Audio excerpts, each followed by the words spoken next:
तो जय हिंद आप सभी को। कैसे हैं आप लोग? सब ठीक है? पढ़ाई वढ़ाई बढ़िया चल रही है आपकी? चलो, आज की क्लास होने वाली है जिनको मैं बता दूं, जो सीजीएल टीयर 2 की तैयारी कर रहे हैं उनके लिए भी बहुत ज़रूरी है ये क्लास। और जो अगले साल के लिए तैयारी कर रहे हैं, चाहे वो एसएससी का कोई भी एग्ज़ाम हो, रेलवे का एग्ज़ाम हो, कोई भी एग्ज़ाम हो, सबके लिए ये क्लास बहुत ज़्यादा फ़ायदेमंद होने वाली है। इसके बाहर कुछ भी नहीं पूछा जाएगा अगर इस चैप्टर से क्वेश्चन आता है, ठीक है? और ये क्लास जो है ये पेड से भी ज़्यादा बेटर है। आप चेक कर सकते हो किसी के भी पेड बैच से निकाल करके, ठीक है? सो एक और चीज़ मैं आपको बता दूँ कि कई बच्चों के मैसेज आ रहे हैं, सर डर लग रहा है, ठीक है ना? अरे यार मुझे एक बात बताओ, तुम्हें कैसा डर है? हैं? तुम्हें कैसा डर? तुम जो चीज़ें पढ़ रहे हो ना, कोई आस-पास में नहीं है तुम्हारे, ये भरोसा रखो, कोई आस-पास नहीं है। बस जितना पढ़ाया जा रहा है ना उसको अच्छे से पढ़ लो। कोई नहीं है तुम्हारे आस-पास, ठीक है? और डरना उनको चाहिए ना जो हल्की-फुल्की चीज़ें पढ़ रहे हैं, जो भ्रम में हैं, जो भीड़ का हिस्सा बने हुए हैं। उनको नहीं पता दुनिया में क्या हो रहा है, वही आएँगे और रोएँगे कि हम तो फँस गए। तुम क्यों डर रहे हो? तुम्हारा तो अप्रोच ऐसा होना चाहिए कि जब तुम एग्ज़ाम हॉल में जाओ ना और ऐसे मुस्कुराओ कि सारे देख कर के लग जाए भाई इसका तो होना ही है, ठीक है? और तुम्हारा होगा, ठीक है ना? तुम्हारा होगा, कोई नहीं रोक सकता, मुझे पता है। बस तुम अपने आप पे भरोसा रखो। और एक और बात कि डीमोटिवेट हो रहे हो ना, तो ये रील-वील देख कर के मोटिवेट होना बंद कर दो, ठीक है ना? आज ही जाओ और अपने मम्मी-पापा की फ़ोटो लगाओ अपने वॉलपेपर पे, ठीक है? और एक बात ठान लो, लिख लो अपने पेपर पे, अपने कॉपी में, ठीक है? कि इनके बुढ़ापे से पहले इनको दुनिया के सारे सुख देना है, दुनिया की सबसे अच्छी चीज़ें खिलानी है, सबसे अच्छी जगह घुमाना है, जो भी सपने रहे हैं वो सारे पूरे करने हैं। और लग जाओ मेहनत में जी-जान से, मैं देखता हूँ कैसे नहीं होता है, ठीक है? और जब तक तुम्हारा नहीं होगा ना, तुम्हारे साथ खड़ा हूँ मैं, ठीक है? ऐसे कैसे नहीं होगा? मैंने करके देख लिया, अब दोस्त होता है, तुम भी करोगे होगा, बस भरोसा रखो। चलो आज की क्लास इस बात पे स्टार्ट करते हैं, एसिड, बेस एंड सॉल्ट, और बहुत अच्छे से पढ़ेंगे, बहुत अच्छे लेवल तक चलेंगे हम, ठीक है? सो शुरुआत करते हैं एसिड और बेस से। तो एसिड होता क्या है, बेस होता क्या है, पहले समझो। देखो एसिड और बेस की ऐसी बहुत सारे डेफिनेशन है। पहले कुछ इनके गुण देख लेते हैं, आखिर एसिड का गुण क्या होता है। तो एसिड का अगर टेस्ट करोगे ना तो खट्टा होता है। गलती से बेटा कर भी मत लेना, कर भी मत लेना, क्योंकि अगला लाइन तुम सुनोगे ना तो अभी तुम कहोगे सॉरी सर, ठीक है? टच करने पर ना वो करोसिव होता है। करोसिव मतलब जलता है। सुना है ना, तेजाब गिर जाए तो सीधे जला देगा बेटा, तो जलेगा, ठीक है? तो टच मत करना। दूसरा है बर्निंग, उससे जलन होती है बहुत ज्यादा। तो ये एसिड के दो गुण हो गए। दूसरा ये है कि लिटमस टेस्ट होता है, पढ़ाई होगा तुमने 9वीं 10वीं क्लास में। लिटमस टेस्ट में क्या होता है कि एक पेपर होता है, लिटमस पेपर जिसको हम कहते हैं, वो जनरली ब्लू कलर का होता है, पर्पल कलर का होता है। उस पर जब तुम कोई लिक्विड डालोगे और मान लो एसिडिक है, तो होता क्या है ना, उस उतने एरिया को वो लाल कलर में कन्वर्ट कर देता है। इसीलिए हम कहते हैं कि लिटमस टेस्ट में एसिड क्या करता है, ब्लू से लाल कर देता है। पीएच भी तुमने पढ़ा होगा, आगे हम पढ़ेंगे भी सारी चीजें डिटेल में। तो पीएच जो होता है एसिड का 7 से हमेशा कम होता है। बात करें इलेक्ट्रिसिटी कंडक्टिविटी की, मतलब क्या एसिड से बिजली प्रवाह कर सकती है? बिल्कुल हाँ, कर सकती है। क्यों? क्योंकि वहाँ पर होता है हाइड्रोजन आयन। और हाइड्रोजन आयन क्या करता है? कहता है कि आओ भाई अम्ल, तुम मुझसे होकर जाओ, ठीक है?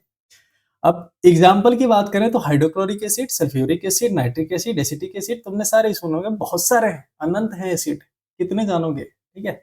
अब जरा बेस को देख लेते हैं। बेस की बात करें तो बहुत आसान है इसको याद करना। कैसे? बी से बेस और बी से बिटर। सर क्या इसका टेस्ट बिटर होता है? बिटर मतलब तो कड़वा, कड़वा मतलब मुंह बना लो इससे, तो बिटर टेस्ट होता है इसका। दूसरा है, इसको छुओगे ना, छूना मत बेटा गलती से भी, ये काम नहीं करना होता है। छुओगे तो सोपी और स्लिपरी होता है, जिसने छुआ है वो बता रहा है, तो मान लेना है कि हाँ भाई तुम ठीक बता रहे हो, ठीक है? मतलब छूने पर जैसे साबुन वगैरह टच करते हो ना, स्लिप करता है, कैसे साबुन गीला हो जाता है, वैसे ही ये भी होता है। अच्छा ये का क्या करता है, रेड से ब्लू कर देता है, बेस ब्लू हो जाता है। ऐसे याद रख सकते हो, बहुत लोग कंफ्यूज हो जाते हैं, तो बेस ब्लू हो जाता है। और इसका पीएच 7 से ज़्यादा होता है। अच्छा क्या इससे भी बिजली प्रवाह होती है क्या? हाँ जी, बिल्कुल होती है। क्यों? क्योंकि यहाँ से ओएच आयन आयन निकलता है। कैसे निकलता है, क्या निकलता है, अभी हम आगे देखेंगे, ठीक है?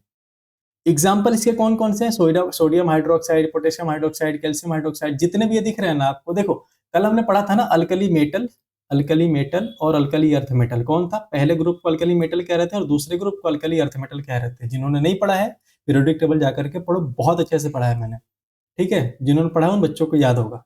तो जितने अल्कली मेटल वाले हैं ना, चाहे वो हलीना की रूबी कैसे फ्रांस गई, ठीक है? हाइड्रोजन, लिथियम, सोडियम, तो उन सबके साथ हाइड्रोक्साइड जोड़ दो, बस OH जोड़ दोगे ना तो बेस बन जाता है।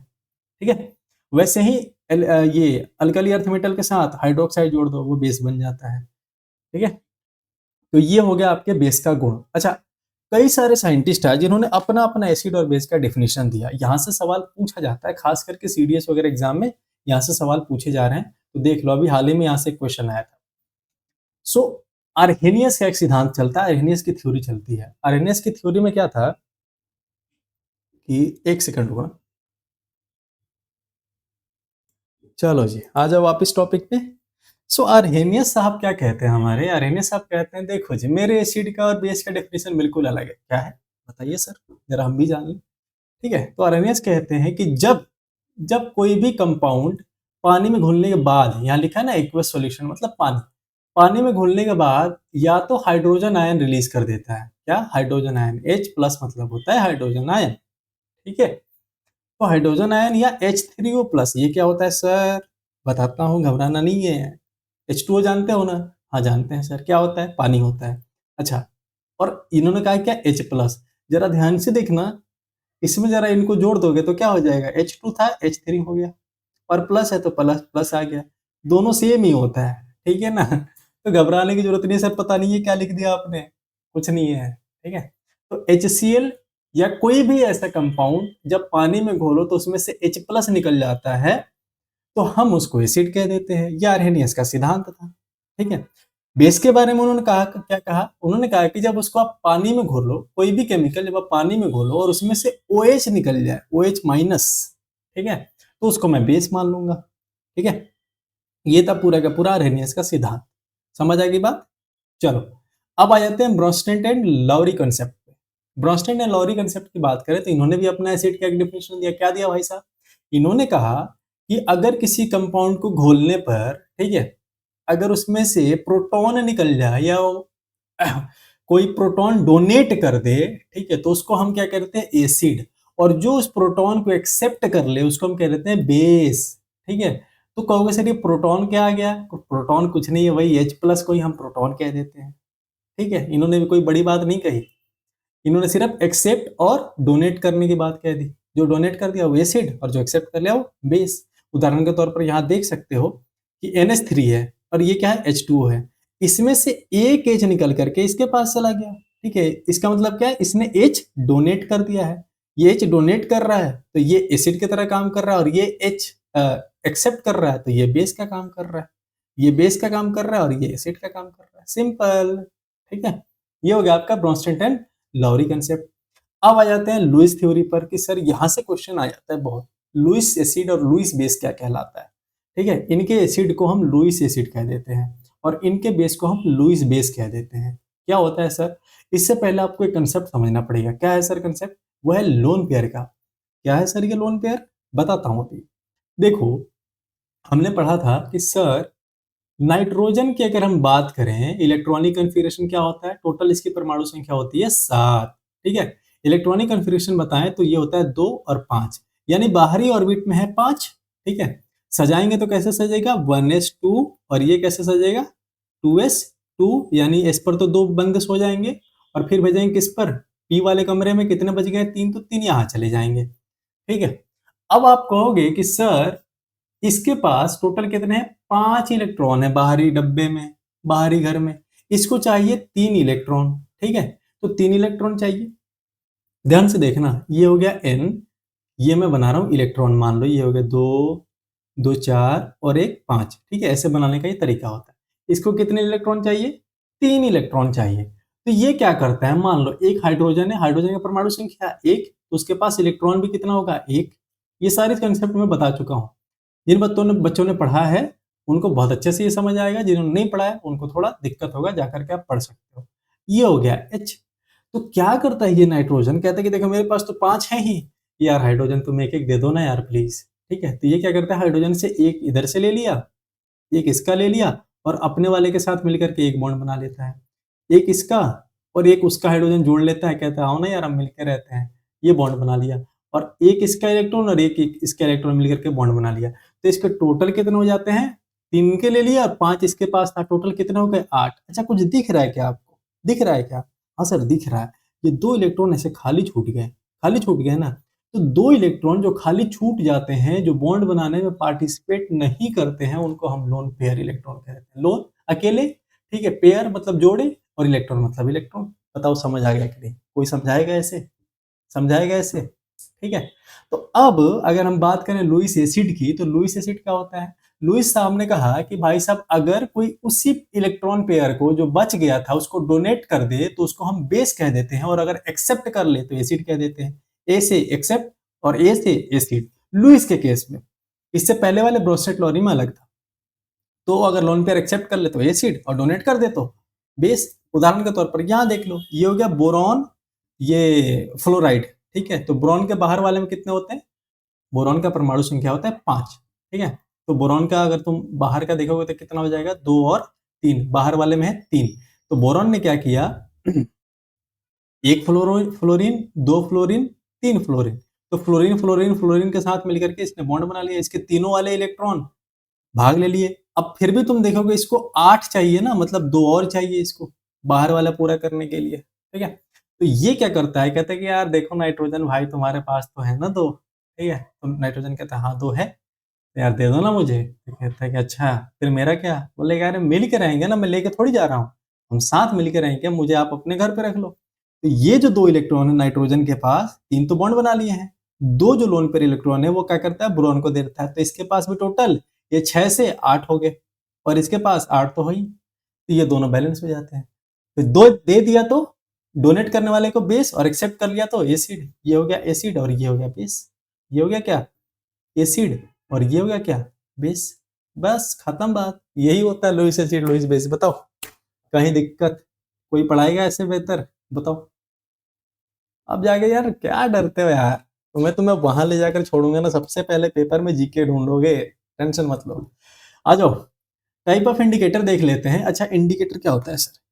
देखो इंडिकेटर बहुत सारे होते हैं, जैसे आपने देखा ना लिटमस टेस्ट कर रहे थे, इसलिए कि सर हम पता कर सके कि एसिड है कि बेस है। ऐसे ना कई सारे इंडिकेटर होते हैं। इंडिकेटर मतलब जो बता दें कि भाई साहब इसको छूना मत, ये एसिड है, इसको मत छूना, ये बेस है, ठीक है।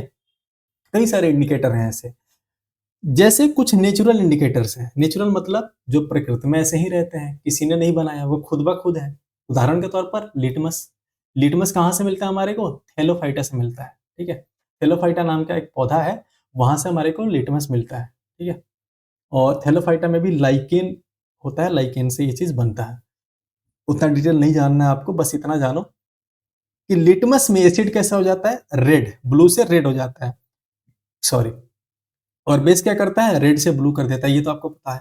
टर्मरिक आपके घर में होगा ना, हल्दी। हल्दी कितनों को पता है? हल्दी से भी आप किसी चीज का एसिड और बेस पता कर सकते हो। कैसे? अगर आपने उसको डुबोया किसी लिक्विड में और वो पीला का पीला रह गया हल्दी, तो वो एसिडिक है, ठीक है। और अगर उसका कलर चेंज होकर के हल्का ब्राउन सा हो गया, थोड़ा सा भूरापन आ गया, तो समझ लो बेसिक है। ऐसे ही जो रेड कैबेज होता है ना, जो गोभी होता है, लाल कलर की गोभी हमारे यहाँ तो कम ही पाया जाता है, लेकिन कई जगह पे पाया जाता है। तो उसके पत्ते या फिर उसके कई सारे पार्ट लेकर के हम टेस्ट करते हैं। उसका कलर भी अगर लाल हो गया, जनरली लाल कलर इतना समझ लेना किसके लिए होता है? एसिड के लिए होता है। सिर्फ टर्मरिक में थोड़ा उल्टा होता है, बाकी में लाल कलर एसिड के लिए ही होता है।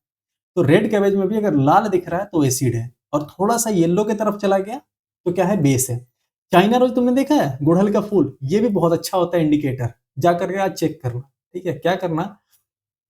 कोई भी घर में तुम्हारे एसिडिक चीज पड़ा होगा ना, कोई लिक्विड पड़ा होगा, कोई भी लिक्विड पड़ा होगा, तो तुम क्या करना, उस पर थोड़ा सा एक बूंद डाल करके देखना, या तो वो थोड़ा सा ग्रीन कलर का हो जाएगा और या तो रेड कलर का हो जाएगा।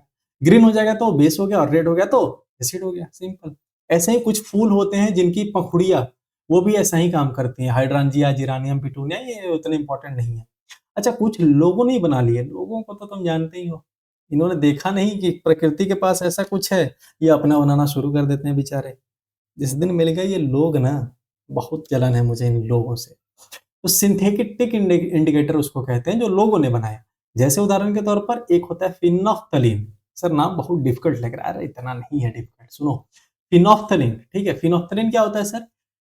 एक प्रोसेस करते हैं, देखो ये होता है एक बीकर जैसा कुछ, इसको हम बीकर कहते हैं। इसमें क्या करते हैं? एक लिक्विड रख देते हैं, ठीक है। एक लिक्विड रख देते हैं, और उसमें हम क्या करते हैं? फिनोफ्थलीन का एक बूंद डाल देते हैं, ठीक है। एक बूंद डाल देते हैं। मान लो ऊपर में एक लिक्विड है, ठीक है, उससे आप एक एक बूंद करके इसमें डाल रहे हो, एक एक बूंद करके इसमें डाल रहे हो। फिनोप्थलीन जैसे इसमें डालोगे ना, ये कलर क्या हो जाएगा, पिंक हो जाएगा, ठीक है, पिंक हो जाएगा, सॉरी बिल्कुल सफेद रहेगा। अगर तुम डाल रहे हो इसमें से एसिड, एसिड एसिड, ठीक है, मैंने आपको क्या बोल दिया, ध्यान से सुनना, वापिस से सुनो, वापिस से सुनो, वापिस से सुनो, आ जाओ, अरे यार, यहाँ आ जाओ। ये मान लो बीकर है, ठीक है, ये एक बीकर है, मतलब एक बर्तन है, क्या कहते हैं, ग्लास का बर्तन है, ठीक है, उसमें कुछ लिक्विड है और उसमें तुमने ये डाल दिया फिनोफ्थलीन, जिसको तुम कह रहे हो, फिनोफ्थलीन डाल दिया, एक बूंद डाल दिया। अब तुम क्या कर रहे हो, एक एक बूंद करके एक लिक्विड डाल रहे हो, तुम्हें पता करना है कि ये एसिडिक है कि बेसिक है। अगर इसका कलर चेंज हो गया, ठीक है, बिल्कुल साफ पानी के जैसा हो गया, तो वो एसिडिक है। अगर इसका कलर पिंक हो गया तो वो बेस है, ध्यान रखना है। सेम मिथाइल ऑरेंज में ऐसा ही टेस्ट करते हैं, और इस टेस्ट को हम टाइट्रेशन कहते हैं। क्या कह देते हैं, टाइट्रेशन। टाइट्रेशन किसकी विधि होती है, एसिड बेस जांचने की एक विधि होती है। तो मिथाइल ऑरेंज में क्या हो जाता है, रेड और येलो। रेड होगा तो नाम से पता चल रहा है कि सर ये एसिडिक होगा, और येलो होगा तो ये हो जाएगा आपका बेस। कॉन्गो रेड में थोड़ा उल्टा होता है, कॉन्गो रेड में रेड होगा तो बेस और ब्लू होगा तो एसिडिक, ठीक है, नाम ही है इसका कॉन्गो रेड। खैर, कुछ ऑल्फैक्टरी इंडिकेटर्स में, सर ये ऑल्फैक्टरी इंडिकेटर क्या होता है, ऑल्फैक्टरी शब्द का मतलब होता है महक, महकने से पता लग जाए कि इसमें एसिडिक है कि बेसिक है, ठीक है। उदाहरण के तौर पर अगर हम बात करें तो प्याज, प्याज हो गया ना, प्याज को जब तुम महकोगे ना, अगर उसमें कोई महक नहीं आ रही है तो वो एसिडिक है, उसका मामला क्या हो गया, अम्लीय हो गया है। लेकिन अगर उसमें महक आ रही है, इसका मतलब है वो बेसिक है, क्षारीय है, ठीक है। वैसे ही वनीला आइसक्रीम जो खाते हो ना बेटा तुम, तो उसकी अगर महक नहीं आ रही है तो वो हो गया क्या, वनीला, और अगर उसकी महक आ रही है तो वो हो गया क्या, बेस, ठीक है। क्लव ऑयल मतलब लौंग का जो तेल होता है ना, वो अगर महक नहीं हो तो एसिडिक, और महक आ रही है तो बेस, बस ऐसे ही। अच्छा, कुछ और इंडिकेटर होते हैं, कुछ और यूनिवर्सल इंडिकेटर होते हैं, पूरी दुनिया में चलता है। जैसे अगर पीएच 0 से 3 हो, ठीक है, तो उसको मानते हैं कि ये बहुत स्ट्रॉन्ग एसिड है, ठीक है, अभी हम आगे पढ़ेंगे, स्ट्रॉन्ग एसिड है, और उसका कलर कैसा हो जाता है, रेड कलर का होता है, ठीक है, मतलब strong acid, red colour, pH 0 से 3। थोड़ा सा ज्यादा पीएच हो गया 4 से 6, मतलब एसिड कमजोर, कलर थोड़ा हल्का हो जाएगा, मतलब ऑरेंज या येलो हो गया। 7 जो होता है ना पीएच, तो वो न्यूट्रल होता है और ग्रीन कलर का होता है। 8 से 11 में वीक बेस कहलाता है और ब्लू कलर का होता है। 12 से ज्यादा स्ट्रॉन्ग बेस होता है, उसका कलर कैसा हो जाता है, पर्पल या वायलेट हो जाता है, ठीक है। आगे बढ़े, अब आ जाते हैं पीएच पर। पीएच की बात करें अगर हम, तो देखो क्या होता है सर पीएच, देखो ध्यान से देखना। पीएच, पीएच का फुल फॉर्म होता है पोटेंज ऑफ हाइड्रोजन, ठीक है। हम देख रहे हैं ना कि एसिड में क्या हो रहा था, हाइड्रोजन आयन निकल रहा था, इसको हम हाइड्रोजन आयन कहते हैं, इस पर प्लस चार्ज लगा रहता है, तो हाइड्रोजन आयन कहते हैं इसको। पोटेंज मतलब सर क्या होता है, पावर। पावर कैसा पावर सर, कि हाइड्रोजन कितना निकल रहा है, ठीक है, उसी को हम कॉन्सेंट्रेशन कह देते हैं। ये जो ब्रैकेट तुम देख रहे हो ना, ये शौक से मैंने नहीं लगाया है, ये ब्रैकेट का मतलब होता है कॉन्सेंट्रेशन। क्या होता है इस ब्रैकेट का मतलब, कॉन्सेंट्रेशन, मतलब हाइड्रोजन का सांद्रता कितनी है, उसी को बताने को हम पीएच कह देते हैं, और मापने के यंत्र को हम पीएच स्केल कह देते हैं, ठीक है, ये ध्यान रखना आपको। ये पीएच जो स्केल है, ये बताता है कि कोई लिक्विड एसिडिक है, बेसिक है, न्यूट्रल है, कैसी है, ये बताता है, ठीक है। अब देखो पीएच स्केल की अगर हम बात करें, तो उसका रेंज 0 से लेकर के 14 तक होता है। बीच में आता है 7, 7 होता है न्यूट्रल, न्यूट्रल मतलब उसको ना इधर से मतलब है ना उधर से मतलब है। 7 से अगर कम हुआ मामला तो एसिडिक, 7 से अगर ज्यादा हुआ तो बेस। अच्छा, एक बात याद रखना है, 7 से जितना ये दूर जाएगा ना, मतलब 0 की तरफ जाएगा, तो वो उतना स्ट्रॉन्ग एसिड होते जाएगा। जैसे मान लो किसी का पीएच 1 है और किसी का पीएच 3 है, तुमसे पूछ ले स्ट्रॉन्ग एसिड कौन है, तो बेटा ध्यान रखना कम वाला स्ट्रॉन्ग एसिड है, ठीक है ना, कम वाला स्ट्रॉन्ग एसिड है। लेकिन बेस में उल्टा होता है, कंसेप्ट सेम है कि 7 से जितना दूर जाएगा ना, उतना ज्यादा स्ट्रॉन्ग होते जाएगा। तो यहाँ अगर मान लो किसी का पीएच 8 है और किसी का पीएच 10 है, तो स्ट्रॉन्ग बेस कौन होगा, 10 वाला होगा, ठीक है। आ जाओ, अब कुछ चीजें ध्यान रखनी है कि कुछ सब्सटेंस है जिनका अपना एक फिक्स पीएच होता है, तुम्हारे एनसीईआरटी में है, तो ये तो स्टार मार्क कर लो, इनको तुम भूल ही नहीं सकते, ठीक है। गैस्ट्रिक जूस, जो तुम्हारे पेट में अम्ल पाया जाता है ना, वहां होता है हाइड्रोक्लोरिक एसिड। बायोलॉजी पढ़ेंगे तो बहुत अच्छे से पढ़ेंगे, जिससे बन जाता है तुम्हारे पेट में एसिडिटी, कभी बढ़ जाता है तो फिर तुम्हें खाना पड़ता है एंटासिड या दवाई जिसको तुम कहते हो, डाइजीन पीना पड़ता है, दही खाना पड़ता है, यही सब करते हो तुम। तो गैस्ट्रिक जूस में पीएच होता है 1.2 यानी एसिडिक, ठीक है, 7 से कम है तो एसिडिक। लेमन जूस जो तुम देखते हो ना, नींबू का जूस, उसका पीएच होता है तकरीबन 2 देख रहे हो, इससे भी ज्यादा अम्लीय होता है तुम्हारे पेट का जो अम्ल है वो। ब्लड का पीएच स्टार मार्क कर लो, पता नहीं 1000 बार 1 लाख बार पूछा जा चुका है, ब्लड का जो पीएच होता है वो होता है कितना, 7.4। तुम्हारे एनसीईआरटी कहता है कि प्योर वाटर का पीएच भी 7.4 ही होता है, लेकिन प्योर वाटर का जो पीएच होता है जनरली वो 7 होता है। अगर एग्जाम में आ जाए प्योर वाटर का और 7 ऑप्शन में ना हो, 7.4 हो तो 7.4 लगा के आ जाता है, ठीक है। मिल्क ऑफ मैग्नीशिया एक होता है, ये दवाई होती है एसिड का उल्टा, अगर एसिडिटी बढ़ जाती है ना तो उसके खिलाफ ये दवाई दी जाती है, मिल्क ऑफ मैग्नीशिया। इसका पीएच होता है कितना, 10 होगा तो बेसिक होगा, मतलब क्षारीय होगा, ठीक है। एक होता है सोडियम हाइड्रोक्साइड, जिसका पीएच कितना दिख रहा है तुम्हें, 14, जो कि सबसे स्ट्रॉन्गेस्ट बेस में से एक होता है।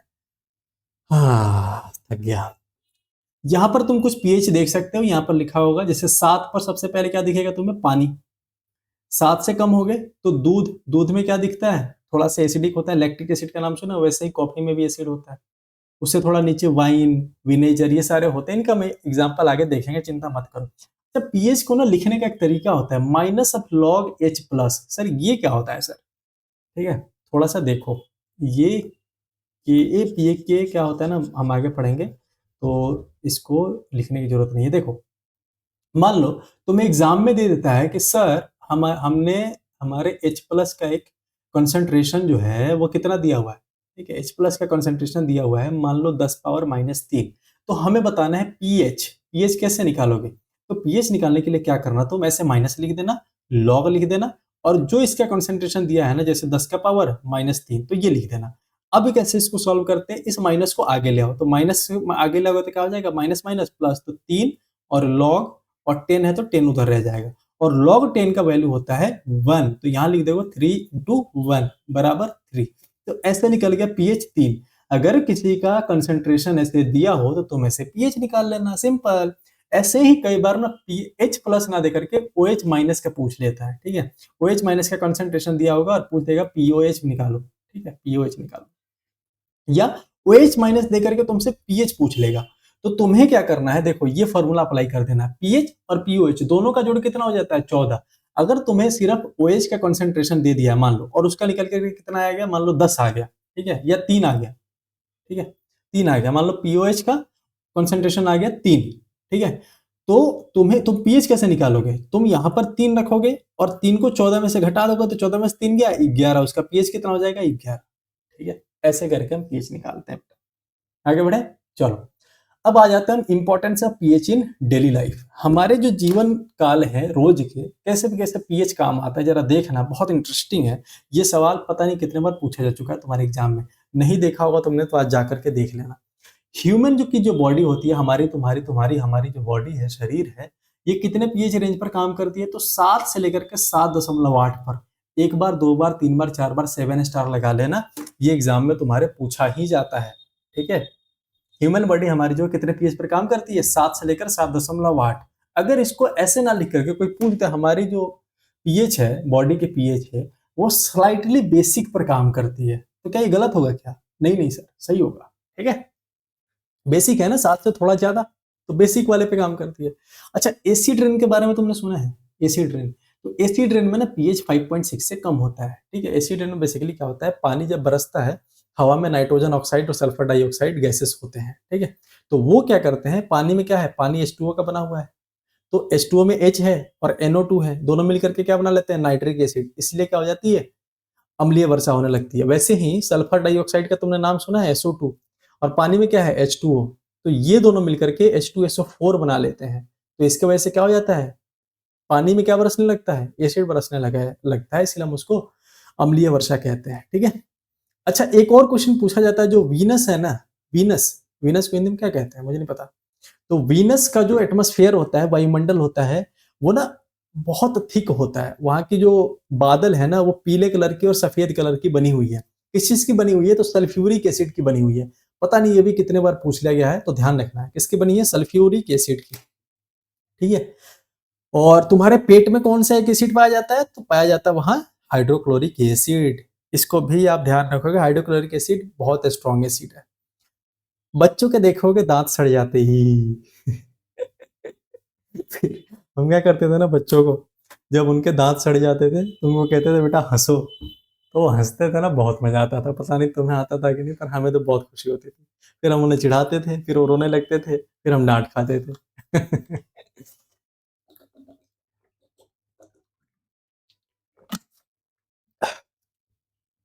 तो होता क्या है ना, देखो, बच्चे जब टॉफी खाते हैं ना, चॉकलेट, तो चॉकलेट में क्या होता है, उसमें होता है एसिड।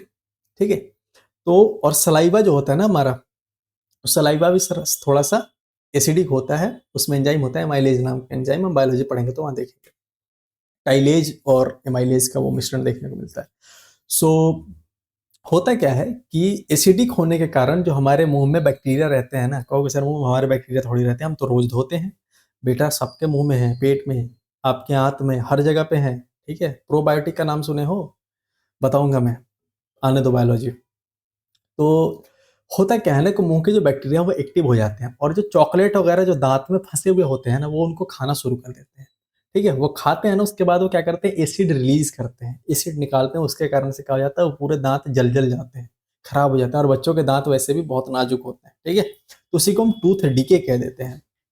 अब तुम्हें पता है कि जो दांत का ऊपर वाला परत होता है ना, जो बहुत हार्ड दिखता है, ठीक है, दिखता है ना बहुत हार्ड, कि तुम्हारा मुलायम है, हार्ड ही होता है। वो किसका बना होता है? कैल्शियम हाइड्रोक्सी एपेटाइट का बना होता है। ये भी पूछा गया है। इसलिए पूछा गया है क्योंकि वो पूरे शरीर का, पूरे बॉडी का सबसे स्ट्रॉन्गेस्ट सबस्टांस होता है। उससे मजबूत पदार्थ कोई भी नहीं है पूरे शरीर में तुम्हारे। ठीक है। हाँ, सुन लो ध्यान से, उससे मजबूत पदार्थ कोई भी नहीं है। कई बार पूछ लिया जाता है कि नेटल का जो लीफ है, नेटल का लीफ मतलब क्या होता है? एक पत्ती होती है ना, हम जाते थे जब कभी गांव वगैरह में घूमने ना, तो वहां एक पत्ती लगती थी। और वो थोड़ा सा भी हम क्या करते थे, किसी को चिपका देते थे, तो उससे क्या हो जाता था, खुजली होने लगता था। हमें बहुत चिढ़ाते थे भाई लोगों को। किसी से लड़ाई हो जाए गांव वगैरह में, तो हम उसको धीरे से बहाने बना करके वो चिपका देते थे, और वो पूरी रात खुजाए। तो वो निटल लीव होता है। ठीक है। उसके अलावा जो चींटी वगैरह काट लेना, या फिर मधुमक्खी वगैरह काट ले, तो तुम्हें पता है ना, उससे सूजन होने लगता है, थोड़ा सा इचिंग होने लगता है। वो किसके कारण होता है? मिथेनोइक एसिड या फॉर्मिक एसिड के कारण होता है। ये भी पता नहीं कितनी बार पूछा गया तुम्हारे एग्जाम में। मिथेनोइक एसिड को ही हम फॉर्मिक एसिड कहते हैं, और उसमें सिर्फ एक कार्बन होता है। ठीक है, इसलिए उसको हम फॉर्मिक एसिड कहते हैं। चलो, मीथेन में एक कार्बन होता है ना, वैसे ही। अब आ जाते हैं, कुछ एसिड देख लेते हैं और उनके कुछ नेचुरल सोर्स देख लेते हैं। ठीक है, नेचुरल या नॉर्मली जो सोर्सेस हैं वो देख लेते हैं, ये भी इंपॉर्टेंट है, देख लेना। एक तो तुमने देख लिया, हमारे पेट में और इंटेस्टाइन में क्या पाया जाता है? हाइड्रोक्लोरिक एसिड पाया जाता है। ठीक है। अच्छा, जहां पर वल्केनो आता है ना, वल्केनो मतलब ज्वालामुखी फटती है, वहां पर ना सल्फ्यूरिक एसिड आता है। कभी जा करके देखना, तुमने देखा है, खूब जलता है, खूब ऐसे लावा वगैरह निकलना, उसमें कई सारी चीजें लग रही हैं, आसपास सब कुछ जलने लगा। तो क्यों होता है? क्योंकि उसमें सल्फ्यूरिक एसिड आ रहा है दोस्त। ठीक है। एसिड रेन तो मैंने बता दिया, सल्फ्यूर नाइट्रिक एसिड उसमें देखने को मिलता है।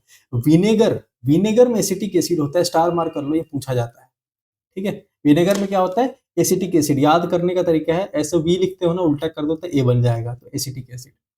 टोमेटो में ऑक्जेलिक, ओ आ रहा है ना लास्ट में, ओ से ऑक्जेलिक, ऐसे याद रख लेना। टेमरिंड क्या होता है? इमली। टेमरिंड क्या होता है? इमली। तो इमली में होता है टार्टरिक एसिड। दोनों का नाम सेम सेम नहीं लग रहा है, एक जैसा? तो इसमें होता है टार्टरिक एसिड। ऑरेंज, लेमन या किसी भी साइट्रस फ्रूट में, खट्टे फल में, हमारे को साइट्रिक एसिड मिलता है। ठीक है। साइट्रिक साइट्रिक फ्रूट में साइट्रिक एसिड मिलता है। अच्छा, तुम जो कोल्ड ड्रिंक वगैरह पीते हो ना, कोल्ड ड्रिंक वगैरह पीते हो, उसमें कार्बोनिक एसिड होता है। अच्छा, तुम जो भी कोल्ड ड्रिंक या सॉफ्ट ड्रिंक पी रहे हो ना, सोडा वगैरह पी रहे हो, उसमें होता है, उसको हम कार्बोनेटेड ड्रग्स ड्रिंक कहते हैं, ड्रग कह रहा हूँ, कार्बोनेटेड ड्रिंक कहते हैं। क्यों? क्योंकि उसमें कार्बन डाइऑक्साइड होता है। ये पूछा गया अभी सीडीएस के एग्जाम में लास्ट ईयर, और मैंने करवाया हुआ था, ध्यान रखना। ये सोडा में या फिर नॉर्मल कोल्ड ड्रिंक में क्या पाया जाता है? कार्बन डाइऑक्साइड पाया जाता है। अगर कार्बोनिक एसिड हो तो कार्बोनिक एसिड लगा देना। कई बार जब तुम एक्सरसाइज वगैरह करते हो ना, एक्सरसाइज करते हो, ये भी पूछा जाता है। तो क्या हो जाता है, तुम्हारे मसल में दर्द होने लगता है, पेन होने लगता है। और एक और चीज है कि खट्टे दूध में या दही में तुमने सुना होगा कि लैक्टिक अम्ल पाया जाता है। तुम्हारे मसल में भी लैक्टिक अम्ल जमा होने लगता है, इसके वजह से हम बायोलॉजी पढ़ेंगे तो देखेंगे। और खट्टे वाले दूध में भी लैक्टिक अम्ल जमा हो जाता है। ठीक है। अच्छा, स्पाइनस समझ रहे हो? साग वगैरह जो तुम खाते हो ना, वो पालक वगैरह, तो उसमें एसिटिक एसिड पाया जाता है। साइट्रस फ्रूट्स तो मैंने बता दिया। ये पूछा गया है, ये एसिड नहीं है, मैंने सोचा लगे हाथ लगवा ही देता हूँ, ये भी करा देता हूँ, नहीं तो मैं भूल जाऊंगा। क्लव, क्लोव मतलब क्या होता है? ये होता है लौंग। ये तुम्हारे सीजीएल टीयर 2 में पूछा गया है। लौंग में एक केमिकल पाया जाता है जिसका नाम है यूजिनॉल। ठीक है, ये अल्कोहलिक होता है, स्लाइट एसिडिक होता है। टर्मरिक जो हल्दी होता है ना, उसमें करक्यूमिन पाया जाता है। ठीक है। अच्छा, ऑयल सीड्स जो होते हैं ना, सरसों हो गया, तिलहन के जो भी तेल हो गए, उन सब में फैटी एसिड पाया जाता है। तुम जाकर आज सरसों जो भी तेल तुम खाते हो उसके पीछे देखना फैटी एसिड लिखा होगा। ठीक है, unsaturated fatty acid, saturated fatty acid, ठीक है, वो लिखा होगा, हम पढ़ेंगे उसको भी। अच्छा, बटर में ब्यूटेरिक एसिड पाया जाता है, ये भी ध्यान रखना है।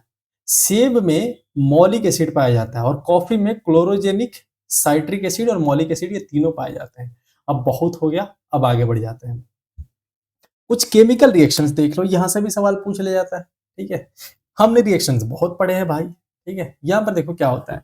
अब हम क्या करते हैं ना, एसिड और बेस को अलग अलग चीजों के साथ रिएक्शन करा के देखते हैं कि अच्छा देखते हैं बेटा एसिड तुम क्या कर लेते हो। देखो क्या करता है एसिड।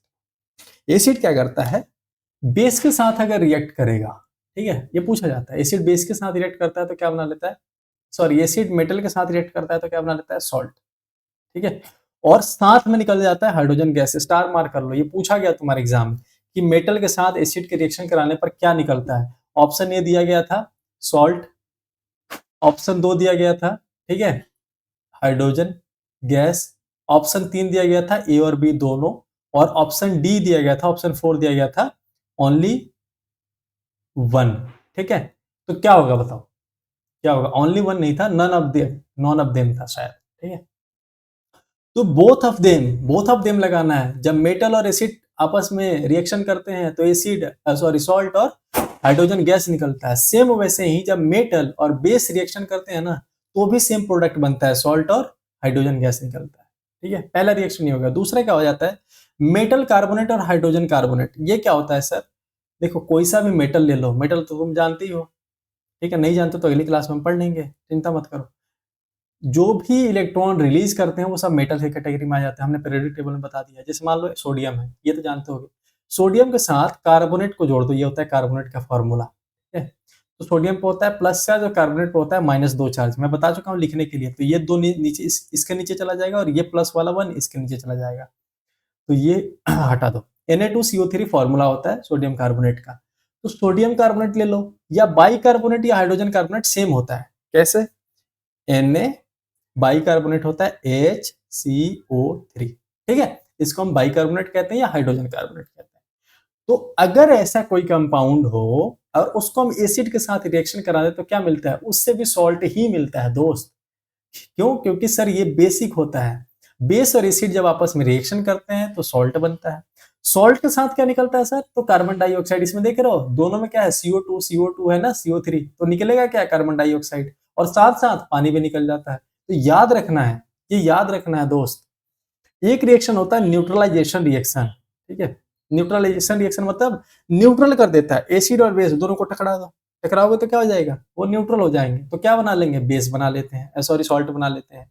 और सॉल्ट के साथ क्या निकल जाता है, वाटर निकल जाता है। ये भी तुम्हारे एग्जाम में पता नहीं कितनी बार पूछा गया है कि एसिड बेस जब मिलते हैं तो क्या बनता है, सॉल्ट। और वाटर को भी नहीं भूलना है, वाटर भी निकलता है। ठीक है, वैसे ही मेटल का कोई ऑक्साइड ले लो, जैसे मान लो उदाहरण के तौर पर तुमने सोडियम ऑक्साइड ले लिया, ठीक है, या लिथियम ऑक्साइड ले लिया, इसी को हम ऑक्साइड कहते हैं, और इसमें कोई सा भी तुमने एसिड के साथ रिएक्शन करा दिया, जैसे HCl के साथ तुमने रिएक्शन करा दिया, तो बनेगा क्या, देख सकते हो यहाँ पर NaCl, NaCl क्या होता है, नमक होता है ना, और प्लस H2O।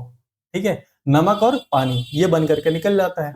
याद ये रखना है कि जो मेटल का ऑक्साइड है ना, जैसे ये NaO हो गया, सोडियम ऑक्साइड हो गया, लिथियम ऑक्साइड होगा, ये कैसा होता है, बेसिक होता है। तो तुम्हें पता है कि जब बेस ये बेसिक हो गया तो एसिड के साथ जब रिएक्शन करेगा तो क्या बना लेगा, सॉल्ट बना लेगा, उसी को तब न्यूट्रलाइजेशन रिएक्शन कह रहे थे। ठीक है, आगे बात समझ, आगे बढ़ जाए। चलो अब कुछ और इंपॉर्टेंट केमिकल रिएक्शंस देख लो। जैसे अगर नॉन मेटल का कोई ऑक्साइड हो, नॉन मेटल जैसे बताओ कौन सा, ठीक है, कई सारे हैं सर। ठीक है, उदाहरण के तौर पर अगर मान लेते हैं CO2, ठीक है, कार्बन नॉन मेटल होता है, इसके साथ ऑक्साइड आ गया, तो कार्बन डाइऑक्साइड कैसा होता है, एसिडिक होता है, ध्यान रखना है।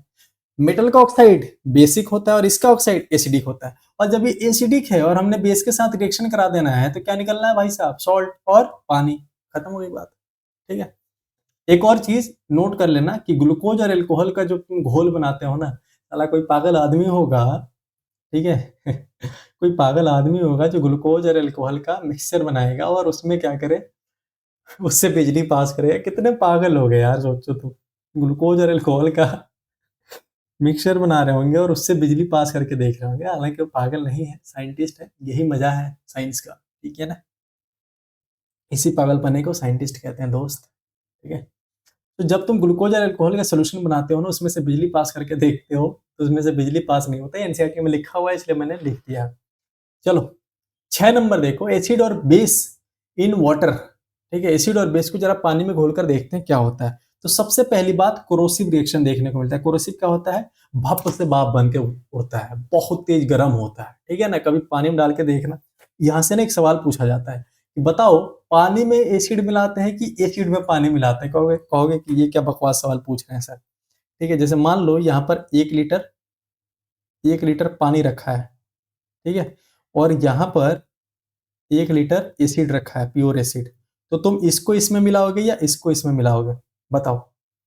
होता है क्या है ना, एसिड को पानी में मिलाया जाता है। क्यों? क्योंकि एसिड को एक साथ नहीं मिला सकते, थोड़ा थोड़ा थोड़ा थोड़ा करके मिलाया जाता है। जैसे थोड़ा सा डालोगे ना, ये बिल्कुल ऐसा लगता है फटने वाला है, इतना गर्म हो जाता है। क्यों? क्योंकि पानी के साथ घुलते ही उसमें एक रिएक्शन होता है। कैसा रिएक्शन होता है सर? उसमें से हाइड्रोजन आयन निकलने लगता है, ठीक है, और मेटल टूट करके अलग हो जाता है, माइनस बन जाता है, और हाइड्रोजन आयन बम के उसमें से निकलने लगते हैं। और उसके कारण क्या होता है, पूरा का पूरा बर्तन गर्म हो जाता है। और अगर तुम डायरेक्ट बेटा डाल दिए ना, फटेगा और सीधे मुंह पर पाओगे, फिर जाओगे हॉस्पिटल। ठीक है, तो ये गलती करना भी मत। तो इसलिए हम एसिड पानी में मिलाते हैं। ठीक है, वैसे ही बेस की बात करें, बेस को जब पानी में मिलाओगे ना, तो उसमें क्या निकलता है? OH माइनस निकलता है। इसमें क्या निकल रहा था? H प्लस निकल रहा था। ठीक है, अच्छा, अगर कोई बेस, कोई क्षार अगर पानी में घुल जाए तो उसको हम क्या कह देते हैं? अल्कली कह देते हैं। क्या कहते हैं? अल्कली। ठीक है, अल्कली वही होता है, वैसे बेस जो पानी में घुल जाए उनको हम अल्कली कह देते हैं। अच्छा, एक बात बता, तुमसे अगर कोई पूछ दे वेन डायग्राम बनाओ अल्कली का और बेस का, तो मुझे बताना कौन सा वाला सही है। एक ये वाला, ये हो गया तुम्हारा अल्कली और ये हो गया बेस, और एक हो गया ये वाला, ये हो गया अल्कली, ये हो गया बेस। मतलब सारे बेस अल्कली हैं, ये सही है, या सारे अल्कली बेस हैं? बताओ। ये सही होगा ना, सारे के सारे अल्कली बेस होंगे, लेकिन सारे बेस अल्कली नहीं होंगे। क्यों? क्योंकि वैसे बेस जो पानी में घुलेंगे सिर्फ वही अल्कली होंगे दोस्त। ठीक है, चलो आगे बढ़ जाएं। एक आध रिएक्शन ये खत्म हो गए। अब थोड़ा सा एक एडवांस कंसेप्ट समझ लो, बस थोड़ा सा है, ठीक है, बहुत एडवांस नहीं है। मेरा मन था तुम्हें कराने का, प्लीज कर लो यार, प्लीज। ठीक है, देखो, बहुत इंपॉर्टेंट है, और नहीं करोगे ना तो बेटा मारूं मैं थप्पड़ है। रिक्वेस्ट करता हूं जब तक अच्छा लगता है, ठीक है, नहीं लगता तो मैं थप्पड़ भी मारूंगा अभी। देखो, इंपॉर्टेंट केमिकल रिएक्शन की अगर हम बात करें, तो हिंदी में कहते हैं इसको अम्ल अपघटन स्थिरांक। बड़ा कठिन हो गया सर ये तो नहीं, जो बच्चे पढ़ रहे हैं हिंदी में उनको तो अच्छा ही लगेगा। ये क्या होता है सर? ये 11वीं 12वीं क्लास का सवाल है। देखो, कुछ नहीं होता है। एसिड डिसोसिएशन मतलब, डिसोसिएशन का मतलब होता है टूटना। एसोसिएशन का मतलब सुना है ना, मतलब गठबंधन बनना, और डिसोसिएशन मतलब तोड़ना। ठीक है, तो एसिड जब टूटता है तो एक वैल्यू निकलती है, वो कांस्टेंट होती है, हमेशा कांस्टेंट होती है, उसी को हम के कह देते हैं, या एसिड डिसोसिएशन कांस्टेंट कह देते हैं। ठीक है, इससे क्या पता चलता है कि कोई एसिड कितना ताकतवर है, वो मापा जाता है। समझ आ गई बात?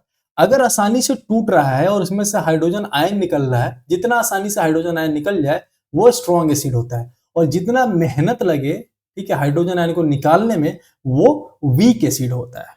ठीक है, ये बात आपको ध्यान रखना है।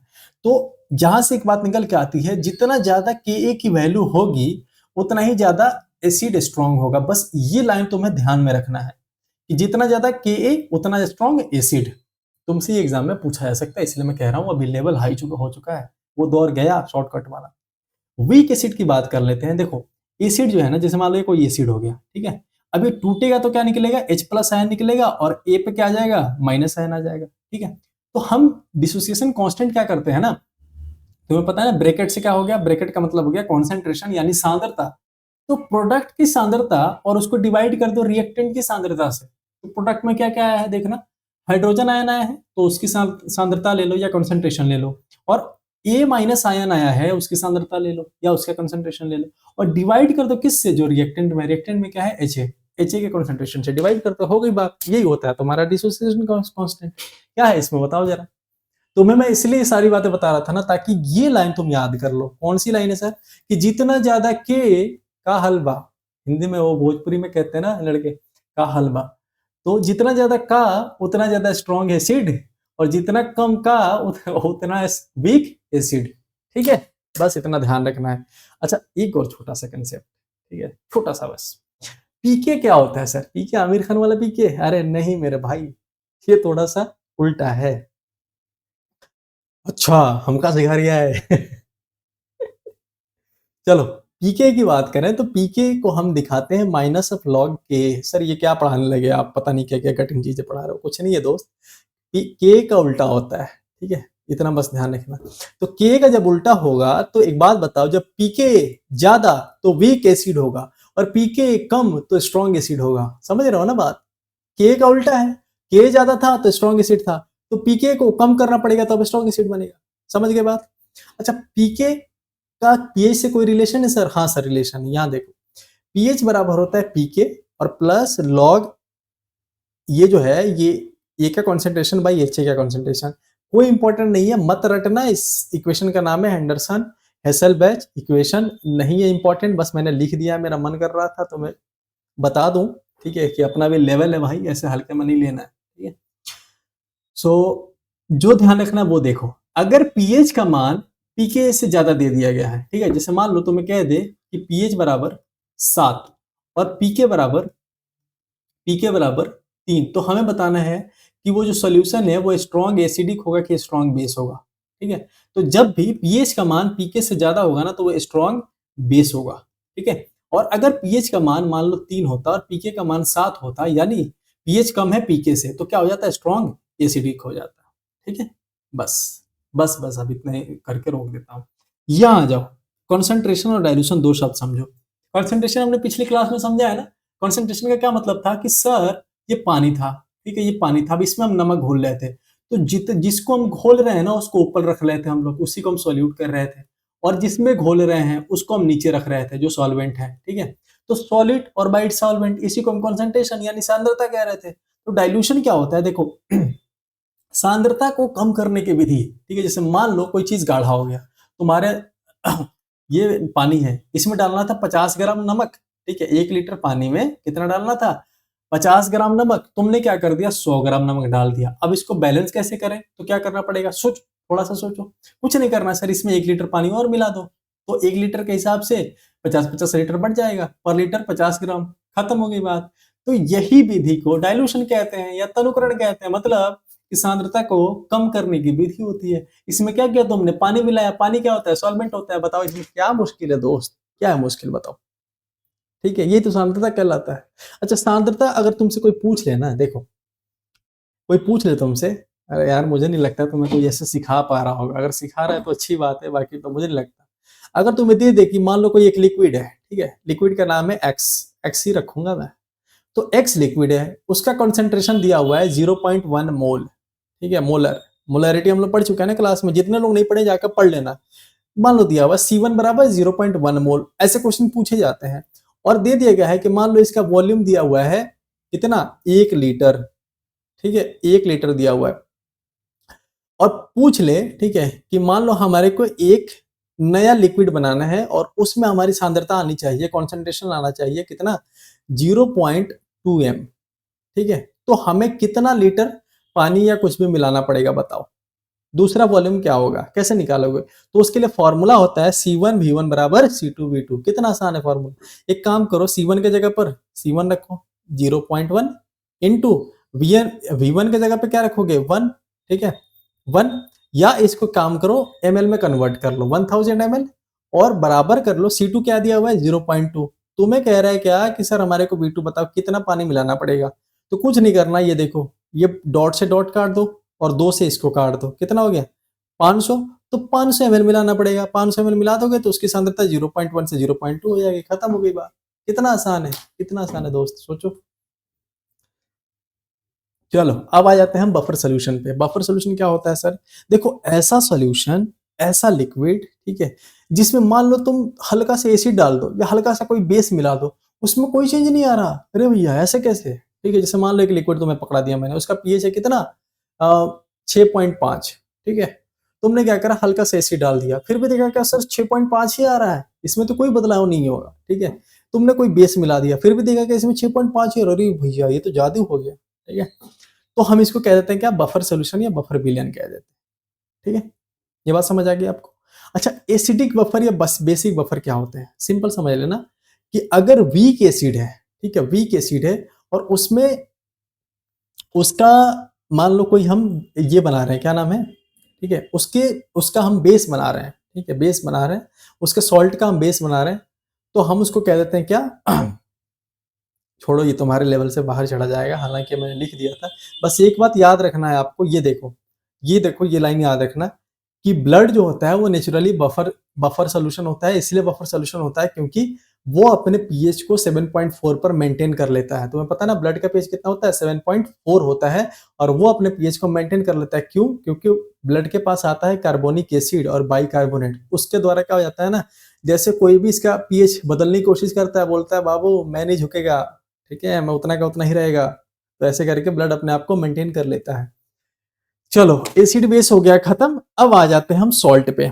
सॉल्ट की बात कर लें तो ये कैसे बनता है, हमने देखा था ना, neutralization, neutralization reaction, acid plus base दोनों को मिला रहे थे, सॉल्ट और वाटर बन रहे थे, ऐसे ही बनता है सॉल्ट।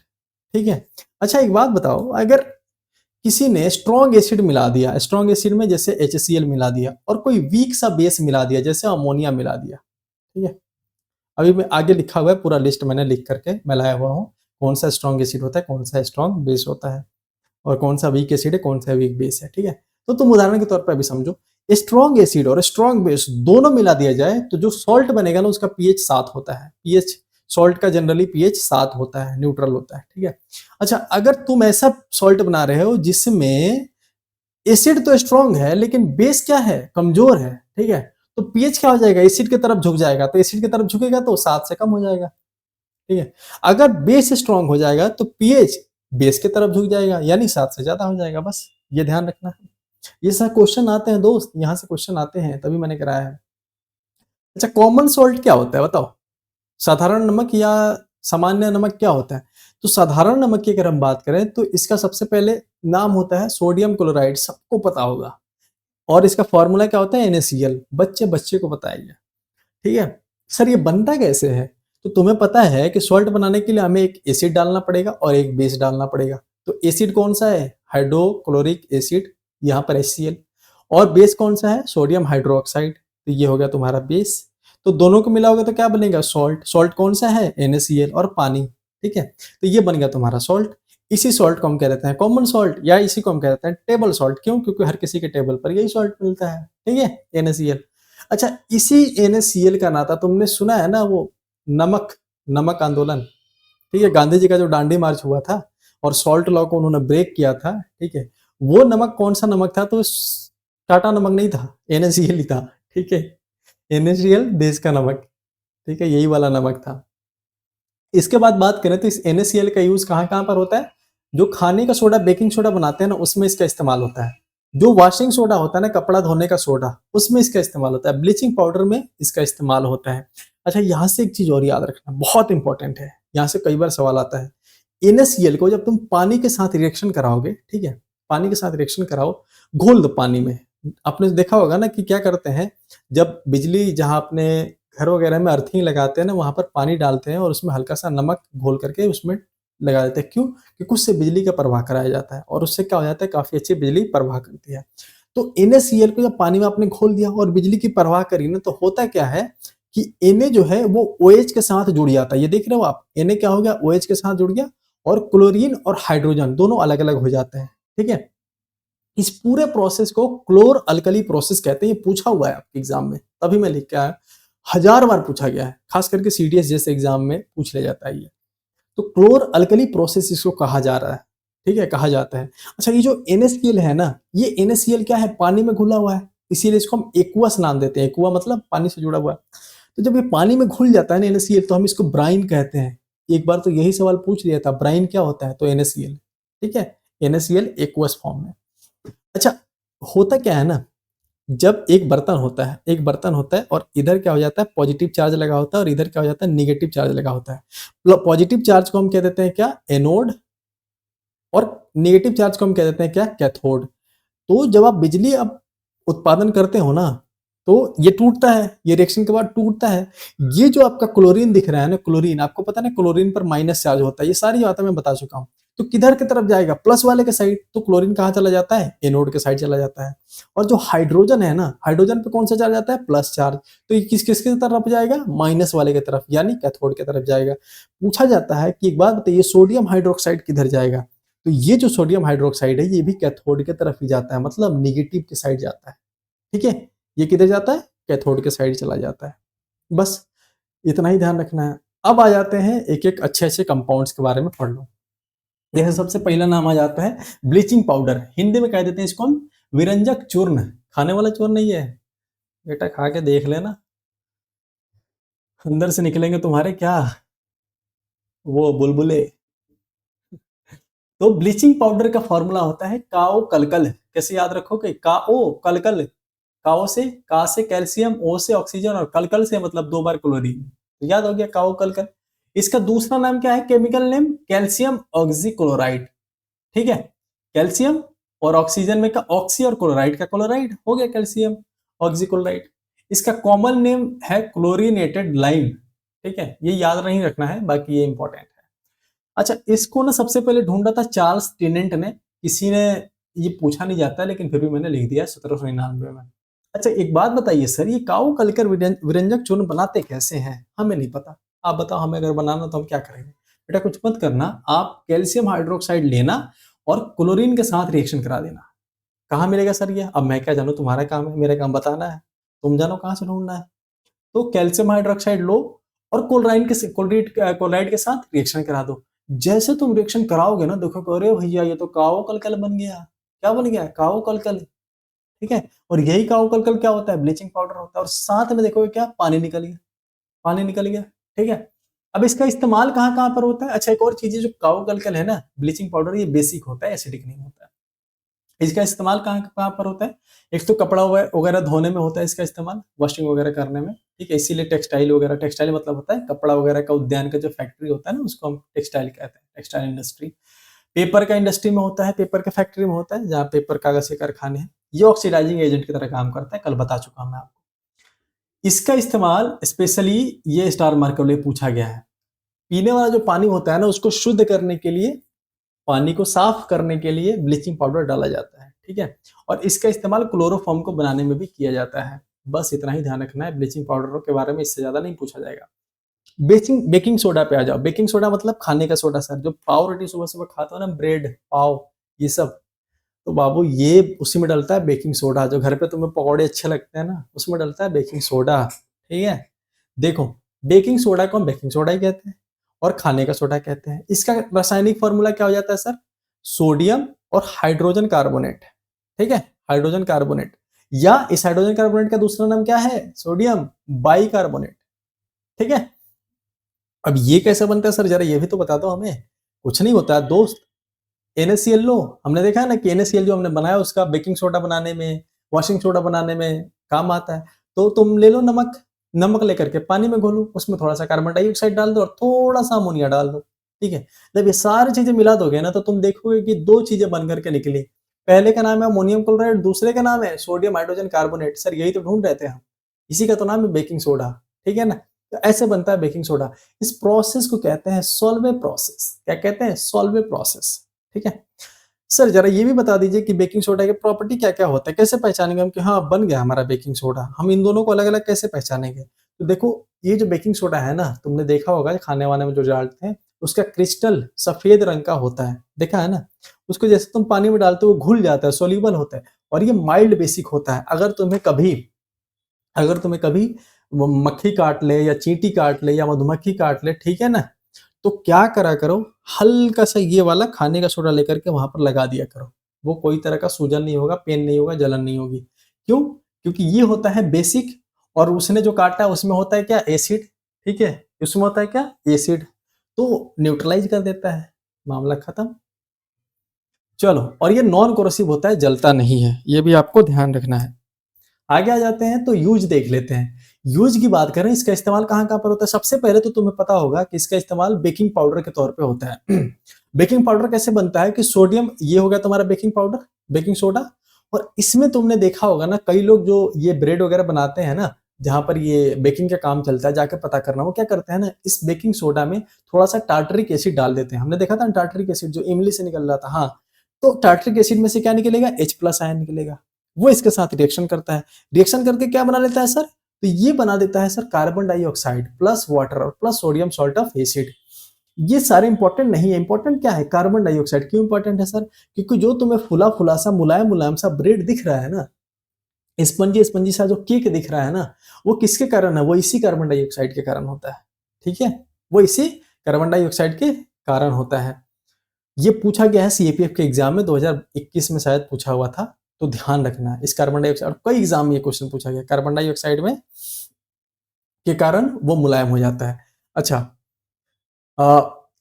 ये जो होता है एंटासिड में भी काम करता है। ठीक है, जैसे मैंने बताया ना आपको कि जब कोई चीज एसिडिक हो, जैसे तुम्हारे पेट वगैरह में एसिडिटी बन जाए, तो एसिडिटी को कम करने के लिए जो दवाई तुम खाते हो ना, उसको हम एंटासिड कह देते हैं। एंटी एसिड मतलब एसिड का एंटी है ये। ठीक है, तो उसमें भी बेकिंग सोडा मिलाया जाता है। ठीक है, एक और ये स्टार मार्क कर लो, ये बीपीएससी में एक बार पूछा हुआ था एक क्वेश्चन कि सोडा एसिड फायर एक्सटिंग्विशर, जब सोडा एसिड को मिक्स करने पर आग लग जाता है ना, तो उसको बुझाने के लिए बेकिंग सोडा डालते हैं। ठीक है, ये पूछा हुआ है बीपीएससी के एग्जाम में, कई सारे एग्जाम। तो मैं जो मैं पढ़ा रहा हूँ ना बाबू, इससे फाइन कंटेंट ना, तुम किसी भी एग्जाम में बैठ जाना, किसी भी एग्जाम में, मैं कह रहा हूँ, गारंटी दे रहा हूँ, जो भी वनडे एग्जाम में बैठ जाना, धुआं उड़ा दोगे एग्जाम का। ठीक है ना, तुम दमदार चीजें पढ़ रहे हो, सबसे बेहतरीन चीजें पढ़ रहे हो, जितना पढ़ा रहा हूं ना, बस इसको रिवीजन करते रहना, इसके बाहर कुछ भी नहीं पढ़ना है तुम्हें। चलो, अब आ जाते हैं वॉशिंग सोडा पे। वॉशिंग सोडा क्या होता है सर, तो वॉशिंग सोडा जो होता है, ये होता है कपड़ा धोने का सोडा। ठीक है, कपड़ा धोने का जो तुम सर्फ साबुन इस्तेमाल करते हो ना, उसमें ये सोडा डाला जाता है, नाम से ही पता चल रहा है। इसका फॉर्मूला क्या होता है सर, तो इसका फॉर्मूला होता है सोडियम कार्बोनेट और ये 10 हाइड्रोजन पानी का मोल जुड़ा हुआ था। ये क्या होता है पहले ये समझ लो। देखो यहाँ देखो, वाटर ऑफ क्रिस्टलाइजेशन क्या होता है। देखो कई बार क्या हो जाता है ना, तुम्हें पता है कि जैसे कोई चीज, ठीक है, कोई मान लो कॉपर सल्फेट है, ठीक है, अब जमीन में तुम्हें मिल गया नेचुरली, तो तुम्हें पता है जमीन में पानी भी है, नमी भी है, तो कई सारी चीजें इससे जुड़ी होती हैं। कई बार क्या हो जाता है ना, कई सारे कंपाउंड ऐसे हैं जो पानी को गले लगा लेते हैं, चिपके रहते हैं उसके साथ, ताकि वो अपने आप को गीला रख सकें। ठीक है, कहते हैं ना, कई कई सारे केमिकल या दवाई लेते हो तो कहा जाता है कि इसको ठंडी जगह पे रखना। ठीक है, तो वैसे ही कई सारे केमिकल होते हैं ना, वो पानी से चिपके हुए होते हैं, उनको इतने पानी चाहिए ही चाहिए। तो जितना पानी का अमाउंट उनको फिक्स चाहिए ही चाहिए अपने अवस्था को बनाए रखने के लिए, उसको हम क्या कह देते हैं, वाटर क्रिस्टलाइजेशन कह देते हैं। ठीक है, उनको क्या कह देते हैं, वाटर क्रिस्टलाइजेशन। अब तुम्हें अगर कोई पूछ दे ये कॉपर सल्फेट और 5H2O है, तो इसमें वाटर ऑफ क्रिस्टलाइजेशन कितने हैं, तो 5 हैं, 5 वाटर है ना, तो 5 हो गए। ठीक है, इस कॉपर सल्फेट को जब तुम गर्म करोगे ना, तो ये सफेद हो जाता है, जब गर्म करोगे ये पानी उड़ जाएगा, पानी उड़ जाएगा तो ये सफेद रंग हो जाता है, और नॉर्मली ये काले कलर का होता है जब ये भीगा हुआ रहता है तो। ठीक है, अदर एग्जाम्पल्स यहाँ पर देख सकते हो आप। ठीक है, ये जिप्सम का फॉर्मूला हम अभी आगे देखेंगे। अब आ जाओ यहाँ पर, अब वॉशिंग सोडा देखो, अब तुम समझ गए, 10 पानी के साथ जुड़ा हुआ होता है, सोडियम कार्बोनेट इसका फॉर्मूला, और 10 पानी जुड़ा हुआ होता है। सर इसका नाम क्या होता है, तो सोडियम कार्बोनेट, और डेका का मतलब होता है 10, और हाइड्रेट का मतलब होता है पानी, तो हो गया।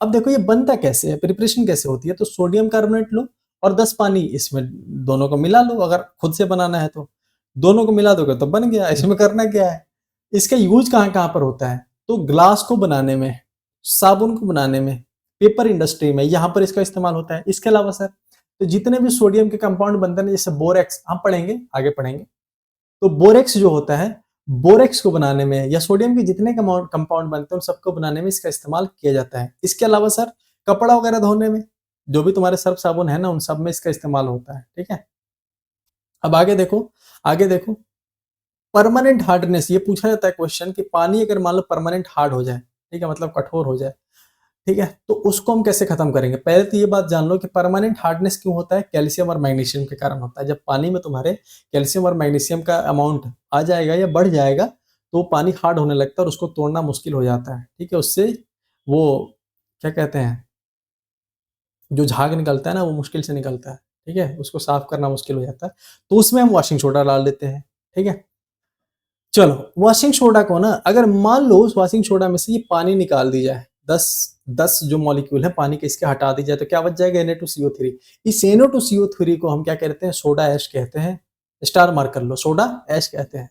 ठीक है, वही बात यहाँ लिखा होता है। पानी नहीं रहता है तो उसको हम एनहाइड्रस, एन का मतलब मैंने बताया था ना, ए या एन लगा है तो नॉट, और हाइड्रस का मतलब पानी, तो पानी नहीं है तो एनहाइड्रस। बस ये हो गया, ये हो गया। अब आ जाओ जिप्सम पे।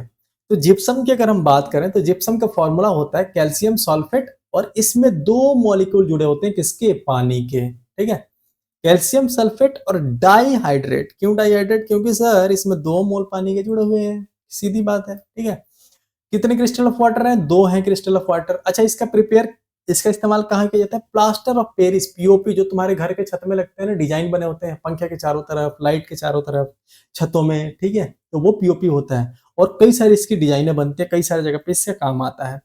अच्छा, ये नेचुरली पाया जाता है, कौन? जिप्सम। लेकिन प्लास्टर ऑफ पेरिस को इससे बनाया जाता है, ये ध्यान रखना है। जिप्सम का ही इस्तेमाल सीमेंट में किया जाता है, सीमेंट में इसको डाला जाता है। चलो, अब आ जाते हैं हम प्लास्टर ऑफ पेरिस पर। क्या होता है सर प्लास्टर ऑफ पेरिस? इनके फॉर्मूला पूछे जाते हैं अक्सर। तो प्लास्टर ऑफ पेरिस में ये भी कैल्शियम सल्फेट होता है, बस इसमें जो पानी का मॉलिक्यूल है ना, सिर्फ आधा मॉलिक्यूल होता है। कितना? आधा मॉलिक्यूल। इसलिए हम इसका नाम क्या रखते हैं? कैल्शियम सल्फेट सेम रखेंगे, और आधे को हम हेमी लिखते हैं। क्या लिखते हैं? हेमी। और पानी को हाइड्रेट, तो हेमी हाइड्रेट लिखते हैं इसको हम। ठीक है, ये चीज आपको ध्यान रखनी है। अब आगे बढ़ जाए हम, आगे बढ़ जाते हैं। देखो सर, ये प्लास्टर ऑफ पेरिस बनाते कैसे हैं? कुछ नहीं करना है। तुम्हें पता है ना कि जो जिप्सम हमने देखा, जिप्सम में 2 मोल पानी, हम थोड़ा सा गर्मा दें इसको, ज्यादा नहीं, थोड़ा गर्मा दें, इसके 1.5 मॉलिक्यूल पानी निकल जाए, तो क्या बन जाएगा? ये बन जाएगा हमारा प्लास्टर ऑफ पेरिस। तो हम क्या करते हैं, इसको 100 डिग्री सेल्सियस पे जब तुम गर्माओगे ना, टेस्टेड है ये बेटा, ऐसे नहीं बता रहा हूँ बाबू। तो 100 डिग्री सेल्सियस पे जब इसको आप गर्माओगे, या 373 केल्विन पे जब आप इसको गर्माओगे ना, तो ये क्या करता है? 1.5 मोल पानी उड़ जाता है और बच जाता है ये। ठीक है, तो ये बचने के बाद ये कहलाता है plaster of Paris, plaster of Paris. ठीक है, अच्छा, प्लास्टर ऑफ पेरिस से कोई कह दे कि वापस से ये बना दो, कैसे बनाओगे? तो प्लास्टर ऑफ पेरिस से आपको ये बनाने के लिए क्या करना पड़ेगा? कुछ नहीं, आधा है। और प्लास्टर ऑफ पेरिस से जिप्सम बनाना है तो 1.5 मोल और चाहिए, तो 1.5 जोड़ दो इसमें। 3/2 1.5 ही तो होता है, 1.5 मोल पानी जोड़ दोगे तो बन जाएगा जिप्सम, बस। इसका इस्तेमाल कहाँ कहाँ पर होता है प्लास्टर ऑफ पेरिस का? खिलौने में होता है, डेकोरेशन में होता है। जो तुम्हारी हड्डी टूटती है ना, स्टार मार्क कर लो, तो हड्डी टूटते जो प्लास्टर होता है ना, वो प्लास्टर ऑफ पेरिस का होता है। ठीक है, सरफेस को स्मूथ बनाने में इसका इस्तेमाल होता है। इसके अलावा एक बात और बताओ, इसका नाम पीओपी क्यों है? प्लास्टर ऑफ पेरिस क्यों कहते हैं? प्लास्टर ऑफ इंडिया गेट क्यों नहीं कहते? ठीक है, प्लास्टर ऑफ ताजमहल क्यों नहीं कहते बताओ?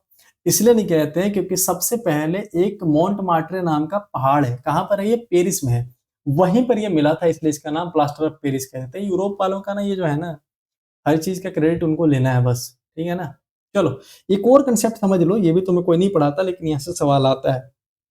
ठीक है, आए तो मुंह पर फेंक के आ जाना है कि लो भाई, हमारे सर ने पढ़ाया था। अगर कोई कह दे आउट ऑफ सिलेबस है तो उसको समझा देना। ये आ जाओ, मैं बताता हूँ तुम्हें, बैठो बाबू। एसिडिटी और बेसिसिटी। देखो, एसिडिटी और बेसिसिटी की अगर हम बात करें, तो नंबर ऑफ हाइड्रोजन आयन जो हम देख रहे थे ना, एसिड का मतलब क्या है? हाइड्रोजन आयन निकलेगा, हाइड्रोजन टूट करके निकलेगा। हाइड्रोजन आयन निकलना, कितना हाइड्रोजन निकल सकता है, कोई मॉलिक्यूल कितना हाइड्रोजन दे सकता है, उसी उसी संख्या को हम क्या कह देते हैं? एसिडिटी कह देते हैं। वैसे ही तुमने देखा है कि बेस में क्या होता है? OH माइनस आयन निकलता है। तो किसी मॉलिक्यूल में से कितना OH माइनस निकल सकता है, उसी संख्या को हम बेसिसिटी कहते हैं। बस इतना ही सिंपल है क्या इसमें? बताओ। जैसे HCl है, HCl में क्या हाइड्रोजन है जरा बताना? एक ही हाइड्रोजन है ना, इसमें से क्या 4 हाइड्रोजन निकलेंगे? क्या एक ही निकलेगा? तो इसकी एसिडिटी कोई पूछ दे तो क्या बताओगे? एक बता दोगे। जितने हाइड्रोजन उतनी एसिडिटी बता देना। ठीक है, और कहाँ गया, कहाँ गया, कहाँ गया? हाँ, ये रहा। H2SO4 की अगर हम बात करें तो इसमें एसिडिटी कितनी हो जाती है? 2 हो जाती है, क्योंकि इसमें 2 हाइड्रोजन है। ठीक है, एक केस आता है H3PO4 वाला, वो हम तुम्हारे सिलेबस से तो क्या ऐसे ही बाहर है, तो छोड़ ही दो उसको। बट आखिर आखिर में बता दूंगा, मुझे याद दिला देना। ठीक है, बेसिसिटी की बात करें, क्षारकता की बात करें, तो मैंने बता दिया आपको कि जितना OH माइनस आयन निकल सकता है उसको हम क्या देते हैं? उसकी क्षारकता। अच्छा, एक और डेफिनेशन होता है, कितना इलेक्ट्रॉन एक्सेप्ट कर ले सकता है। मान लो हाइड्रोजन आयन नहीं निकल रहा है, तो इलेक्ट्रॉन एक्सेप्ट कर रहा होगा तो भी तो एसिड कहलाएगा ना। ठीक है। और ये क्या कर रहा होगा, इलेक्ट्रॉन डोनेट कर रहा होगा, तो कितना इलेक्ट्रॉन डोनेट करता है वो काउंट कर लो, वो उसकी बेसिसिटी हो जाती है। जैसे यहाँ देख लो, NaOH के पास कितने OH है, एक OH है, तो यहाँ से हम एक OH माइनस कर देंगे, एक OH निकाल सकते हैं, सो बेसिसिटी इसकी क्या हो जाएगी, 1 हो जाएगी। That will be the correct answer. Okay, बस ये हो गया आपके चैप्टर ऑलमोस्ट द एंड। सो मैंने यहाँ पर कुछ आपके स्ट्रॉन्ग एसिड और स्ट्रॉन्ग वीक एसिड के एग्जाम्पल लिख दिए हैं, जैसे hydrochloric acid, sulphuric acid, perchloric acid, nitric acid, ये सारे आपके स्ट्रॉन्ग एसिड होते हैं। ठीक है, सबसे स्ट्रॉन्गेस्ट जो एसिड होता है अभी तक जो नोन है वो कौन सा है, वो है आपका फ्लोरो एंटीमोनिक एसिड। कोई पूछता नहीं है बट फिर भी मैंने लिखवा दिया, सबसे स्ट्रॉन्गेस्ट एसिड होता है। इधर साइड जो दिख रहा है आपको, वो चाहे एसिटिक एसिड हो गया, फॉर्मिक एसिड, कार्बोनिक एसिड, जितने में कार्बन वाले जो ये आ रहे हैं ना, दिख रहे हैं आपको कार्बन वाले, तो ये जनरली कैसे होते हैं, कमजोर एसिड होते हैं। ठीक है, जिनमें सबसे कमजोर जो एसिड माना गया है वो माना गया है हाइड्रोजन साइनाइड एसिड को। ठीक है, ये वीकेस्ट हो जाता है।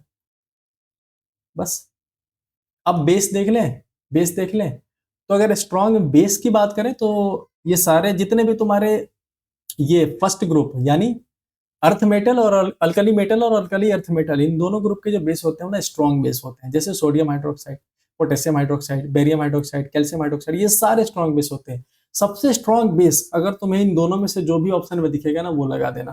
ठीक है, सीजियम ऑक्साइड या हाइड्रोक्साइड, अगर दोनों आ जाए तो ये लगाना। ठीक है, सीजियम ऑक्साइड, ये सबसे ज्यादा बेसिक होते हैं।